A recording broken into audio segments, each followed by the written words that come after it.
자, 전산회계 1급 제73회 이론시험 풀이하도록 하겠습니다. 문제 1번. 다음 자료는 기말 자산과 기말 부채의 일부분입니다. 기말 재무상태표에 표시될 항목과 금액으로 올바른 것.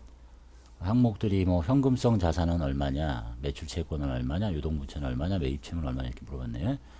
현금성 자산을 일단 찾으면 보통예금 현금 및 현금성 자산이고 17만원. 그 다음에 정기예금은 아니고 자기압수표 여기까지 해서 28만원 28만원이고 그 다음 매출채권은 외상매출금 13 받으름 10 그래서 여기는 23만원이고 매입채무는 외상매입금 18만원 지급어음 15만원 합치면 33만원. 유동부채는 여기 매입채무가 유동부채죠. 일단 매입채무 33만원하고 나머지 부채가 또 있나 봐야 되겠죠. 미지급금도 유동부채 여기다 12만원 더하고 그 다음에 미수금은 채권 나머지 없네요. 합치면 45만원. 답은 4번만 맞았네요. 해설 잠깐 봅시다. 그래서 현금 및 현금성 자산에는 보통예금, 즉 현금 및 현금성 자산은 현금, 그 다음에 예금, 보통예금, 당좌예금, 그리고 현금성 자산. 이 자기압수표가 어디에 들어있는 거예요? 보통예금은 예금에 들어있고 자기압수표는 여기 현금의 통화대형증권에 들어있고 그 밑에가 이제 정기예금이니까 정기예금은 여기 상관없고 매출채권, 외상매출금, 받으름, 매입채무, 외상매입금, 지급어음, 유동부채에는 매입채무하고 미지급금 하나를 더 더하시면 되겠네요. 2번 다음 중 재무상태표 및 손익계산서에 대해 잘못 설명한 것. 자산은 유동자산과 비유동자산으로 구분하고 비유동자산은 투자, 유형, 무형, 기타 비유동자산으로 구분합니다. 맞네요. 부채는 유동부채, 비유동부채를 구분하고 사채, 장기차입금, 퇴직급여 충당부채 계정은 비유동부채에 해당합니다. 맞네요. 손익계산서는 매출 총손익, 영업손익, 경상손익은 없어졌습니다. 법인세 비용 차감전 순손익, 당기순손익으로 구분합니다. 틀린 거는 3번이네요. 재무상태표는 유동성 배열법에 따라서 유동성이 큰 항목부터 나열합니다. 맞네요. 해설 잠깐 봅시다. 손익계산서는 매출액, 매출원가 뺀 매출 총이익 또는 손실, 그 다음에 영업손익, 영업수익, 영업이익, 영업손실, 그 다음에 법인세 비용 차감전 순손익, 당기순손익. 그래서 예전에 있었던 경상손익은 없어졌다는 얘기네요. 3번 자본의 분류에 대한 설명 중 잘못된 거. 자본금은 법정 자본금으로 한다. 맞죠? 주식 발행 초과금, 자기주식 처분 이익, 주식 할인 발행 차금은 자본잉여금이다가 아니라 이 둘은 맞는데 이 주식 할인 발행 차금은 자본 조정 항목이겠죠. 틀렸네요. 그 다음에 자본 조정은 당해 항목의 성격으로 보아서 자본 거래는 맞는데 최종 납입된 자본으로 볼 수도 없고 즉 자본금도 아니고 자본의 가감 성격 더하거나 빼는 성격으로 자본금이나 자본잉여금으로 분류할 수 없는 항목을 자본조정이라고 합니다. 일단 틀린 것은 이게 답이고 그리고 자본잉여금은 증자를 하거나 감자 등 주주와의 거래에서 발생해서 자본을 증가시키는 잉여금을 말합니다. 그래서 답은 2번이네요. 4번 보겠습니다. 유가증권 거래로 인해서 X1년도 단기 손익에 미치는 영향으로 바른 거. 자, 1년도 4월 1일에 단기 시세 차익 목적으로 얻을 목적으로 주식을 샀습니다. 천주 6천원짜리 액면가액은 필요 없는 정보예요. 그러면 이제 단기 매매 증권을 얼마를 샀다는 얘기예요. 6천원에 600만원짜리를 취득했다는 얘기네요.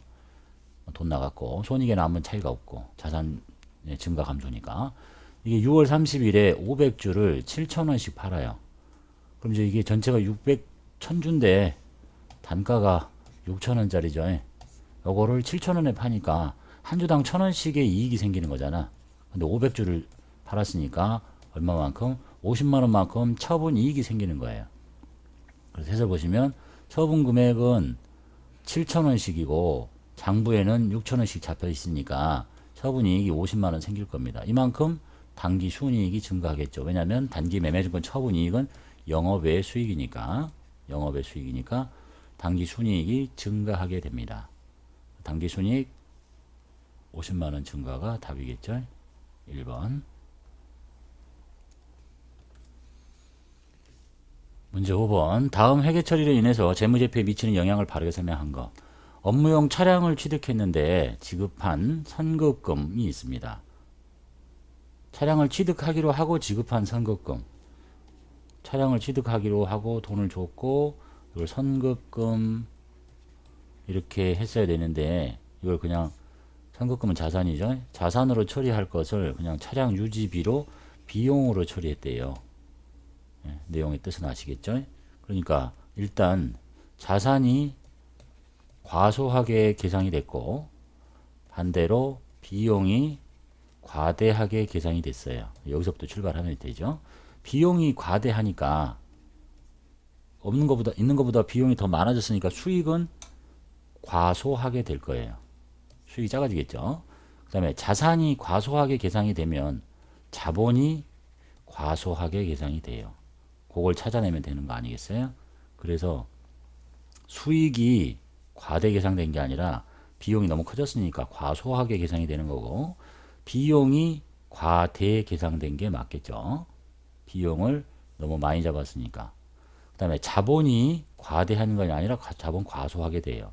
그 다음 자산이 과대한 게 아니라 자산 잡을 걸 안 잡았으니까 과소하게 됩니다. 답은 2번일 텐데 비용 이거는 이제 쉽게 이해하실 거예요. 비용이 있는 것보다 많이 커졌으니까 이익이 줄어드는 건 맞겠지. 근데 자산 과소와 자본 과소는 잘 모르겠다.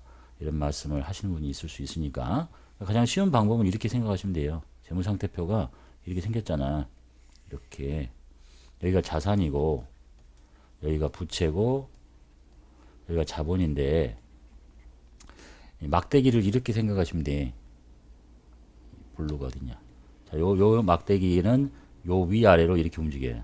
그리고 얘가 위아래로 움직인다고 해서 얘가 움직이는 거 아니에요? 그 다음에 이 막대기는 여기서 위아래로 이렇게 움직인다고 생각하시면 돼. 얘가 움직인다고 해서 얘가 움직이는 게 아니야. 그래서 자산이 이렇게 있는 자산인데 이 자산을 과소하게 줄여버리면 뭐가 줄어드냐면 자본이 줄어드는 거야. 부채가 줄어드는 게 아니라 자산이 여기 있는데 이걸 과대하게 이렇게 계상하면 자본이 커지는 거예요. 그래서 이 사람이 자산을 과소하게 계상했기 때문에 자본이 줄어드는 거예요. 과대가 아니라. 그 다음에 반대로 부채가 여기 있는데 부채를 작게 계상해봐. 그럼 부채가 줄어들었죠? 그럼 여기가 커지는 거야. 자본이. 너는 부채를 과대하게 계상하면 여기가 커지니까 얘가 줄어드는 거야. 여기가 아무 상관없어요.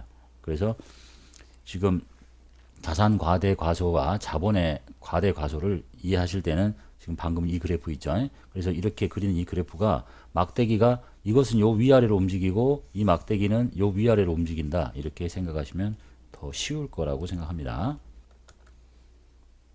문제 6번 보겠습니다. 손익계산서에 대한 설명 중 잘못된 거. 제품, 상품 등의 매출액에 대응하는 원가. 그게 뭐야? 매출 원가죠.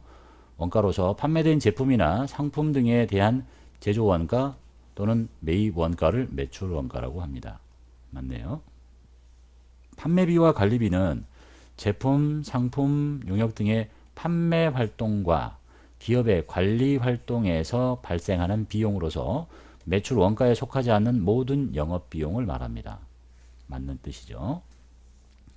판매비와 관리비는 당의 비용을 표시하는 적절한 항목으로 구분해서 표시해야 하며 일괄 표시할 수는 없다. 원칙적으로는 다 일반적으로 구분해서 다 하겠죠. 급여, 복리후생비 이렇게. 하지만 일괄해서 표시할 수도 있습니다. 없다니까 틀렸네요.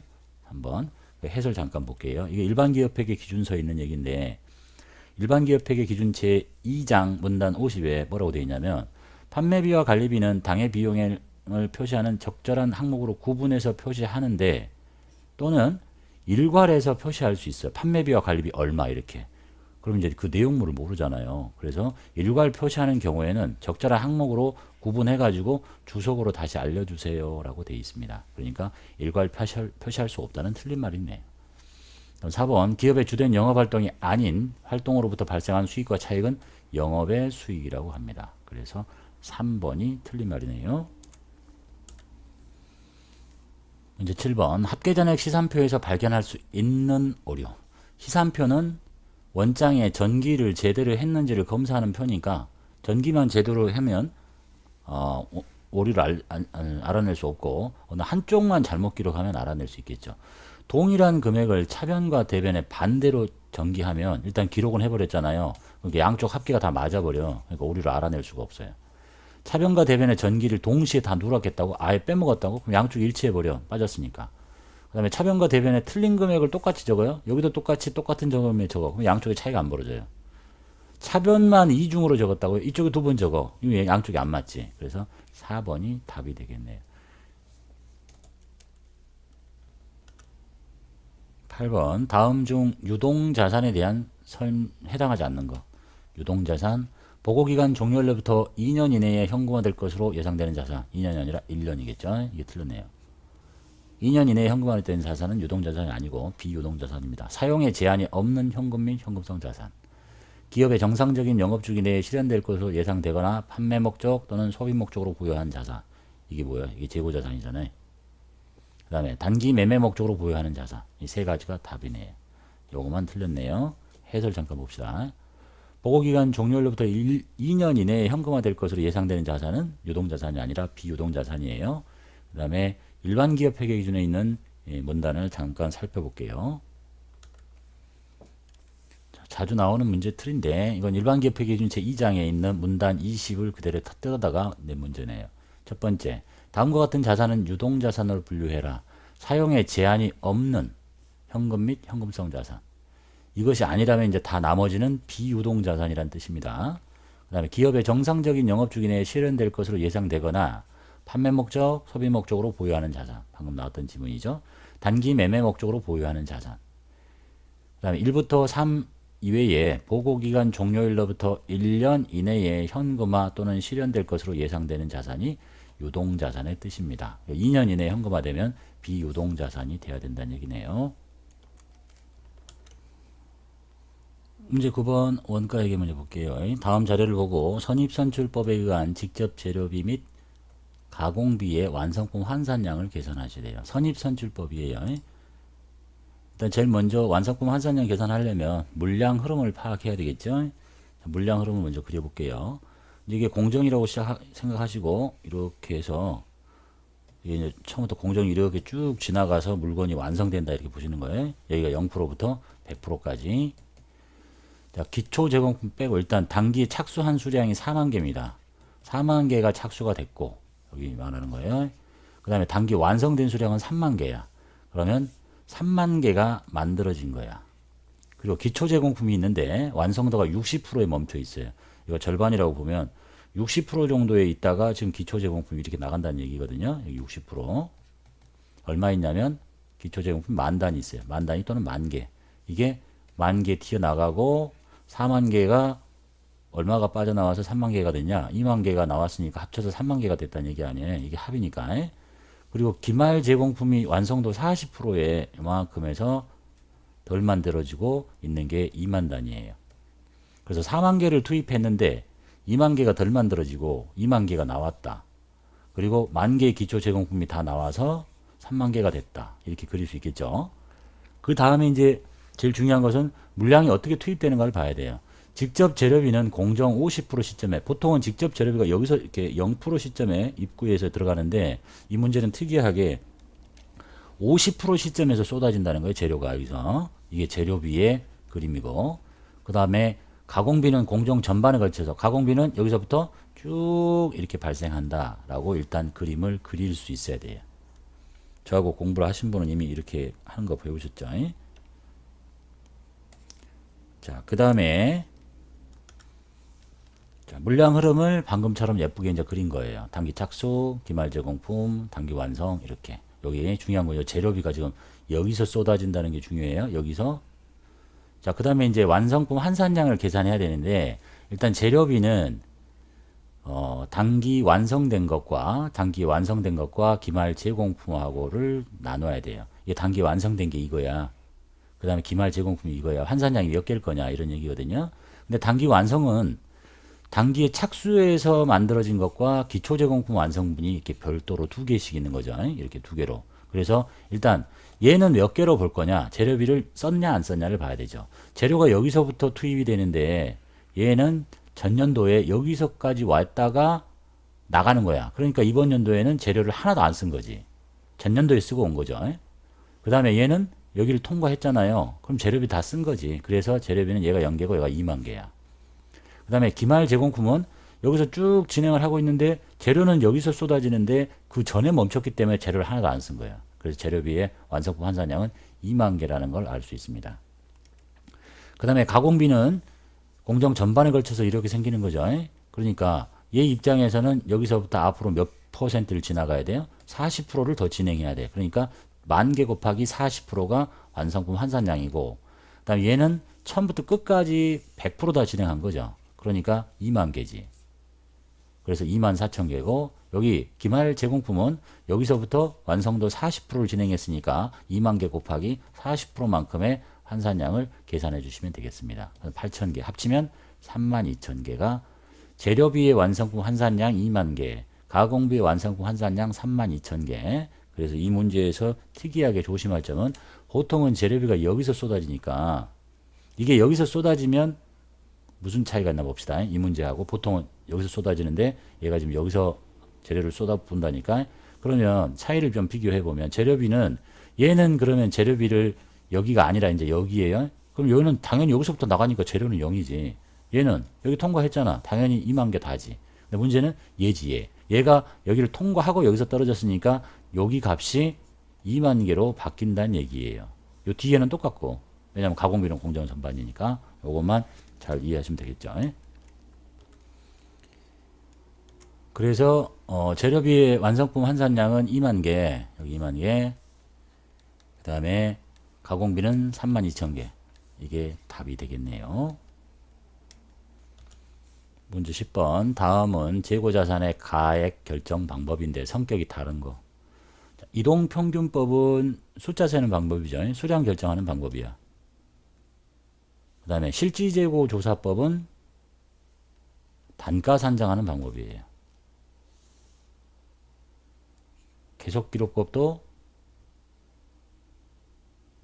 잠깐만 말 잘못한 것 같다. 이게 죄송합니다. 계속기록법과 실지재고조사법이 수량을 결정하는 방법이고 숫자 세는 방법이고 이동평균, 총평균, 이동평균, 총평균, 뭐 선입선출, 후입선출은 단가를 결정하는 방법이죠. 그럼 이제 혼합법은 뭐냐? 이 실지재고조사법과 계속기록법을 합치는 방법을 보고 혼합법이라고 하는 거예요. 그러니까 성격이 서로 다른 거는 얘 혼합자만 다른 거죠. 이동평균법은 단가를 결정하는 방법이니까 얘들은 숫자를 세는 방법이니까. 그래서 이 혼합법은 연도 중에는 계속 기록을 했다가 기말에 실지재고를 조사한다는 얘기예요. 그것이 혼합법이다라고 표현하고 있다라고 보시면 되겠네요. 문제 11번. 원재료의 사용액을 과소하게 계상했어요. 원재료의 사용액을 과소하게 계상하면 원재료 B가 작아졌다는 얘기겠죠. 계상을 잘못했으니까. 그럼 제조 원가와 재무제표에 미치는 영향으로 틀린 걸 찾으래요. 기말 제공품과 기말 제품은 존재하지 않는다.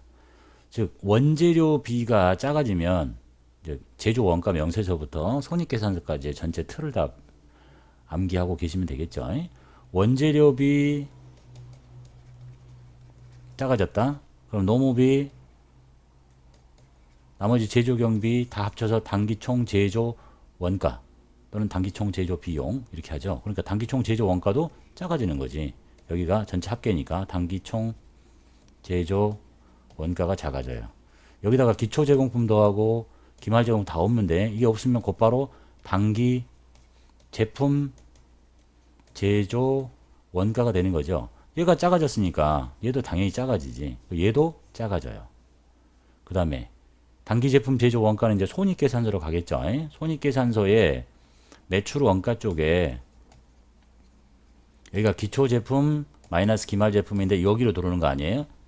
여기 두 개를 더해서 이걸 뺄 텐데 얘도 없고 얘도 없고 얘가 작아졌어. 그럼 매출 원가도 작아지는 거지.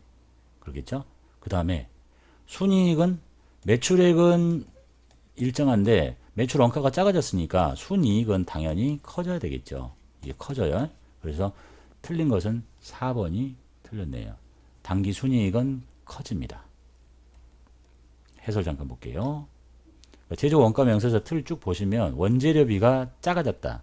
그럼 원재료비, 노무비, 제조 경비를 다 더한 걸 보고 단기총 제조 원가라고 하니까 얘도 작아지지. 거기서 기초 제품 더하고 기초 제공품 더하고 기말 제공품 뺀 것이 단기 제품 제조 원가인데 둘 다 없다니까 얘도 같이 작아지고, 그리고 제품 다 없으니까 매출 원가도 작아지고, 그러니까 순이익만 커진다 라고 보시면 되겠네요. 12번 단기 다음 중 공장의 건물의 재산세, 그걸 각 제품 제조 원가에 배부하는 가장 적합한 배부 기준. 공장 건물의 재산세를 뭘로 나눠주는 게 좋겠어요? 기계 수선 비용, 생산지 근로자의 임금, 공장에서 발생한 직접 원가 비율이 아니라 그 각 제품을 제조하는 그 생산 라인이 차지하고 있는 땅바닥 얼마나 차지하고 있냐, 그 연면적 비율이라고 하는 게 가장 적합한 배부 기준이 되겠습니다. 문제 13번 부가가치세법 볼게요. 다음 중 부가가치세에 대한 설명 틀린 거. 부가세의 납세 의무자는 영리사업자에 한정하지 않습니다. 납세 의무자는 영리든 비영리든 따지지 않습니다. 사업상 독립적으로 제어 영역을 공급하면 다 납세 의무자가 됩니다. 틀렸네요. 부가세는 원칙적으로 사업장마다 신고 납부하는 게 원칙이죠. 그 다음에 상품의 단순한 보관 관리를 위한 장소를 설치 신고를 한 하치장은 사업장으로 보지 않습니다. 그 다음에 주사업장 총괄 납부 제도는 이 사업장마다 신고 납부해야 되는 과세 원칙의 예외로 신고는 각각 하되 납부만 주사업장에서 몰아서 하는 제도가 주사업장 총괄 납부 제도죠. 14번 다음 중 부가세법상 공급 시기, 자주 봤던 문제들이죠. 재화의 이동이 필요하다. 그러면 재화가 인도되는 때. 재화의 공급으로 보는 가공, 남한테 물건 받아가지고 여기다가 자기가 주요 자재의 전부 또는 일부를 투입해가지고 만들어서 주는 거. 이 가공된 재화가 인도되는 때입니다. 그 다음에 반환 조건부, 어떤 조건이 붙었다. 동의 조건부 판다. 그러면 그 조건이 성취돼서 판매가 확정되는 때입니다.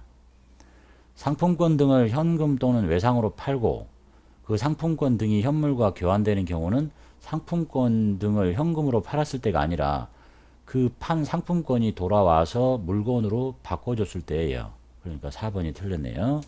해설 볼게요. 상품권 등을 현금 또는 외상으로 판매하고 그 후에 상품권 등이 현물과 교환되는 경우의 공급 시기는 재화가 실제로 인도되는 때입니다. 손님이 상품권 갖고 와서 물건 사갈 때가 공급 시기다. 15번 다음 중 부가세 과세 표준 포함하는 항목. 매출 할인, 매출 애누리, 매출 환입 및 애누리는 과세 표준에 포함하지 않는 것에 들어 있습니다. 할부 판매, 장기 할부 판매 경우에 이자 상당액은 매출액의 과세 표준에 포함합니다. 재화 용역의 공급과 직접 관련이 없는 국고보조금, 공공보조금 과세 표준에 포함하지 않습니다. 관련이 있으면 포함합니다. 공급 대가의 지급 지연으로 받는 연체이자 과세 표준에 포함하지 않습니다. 답은 2번이네요.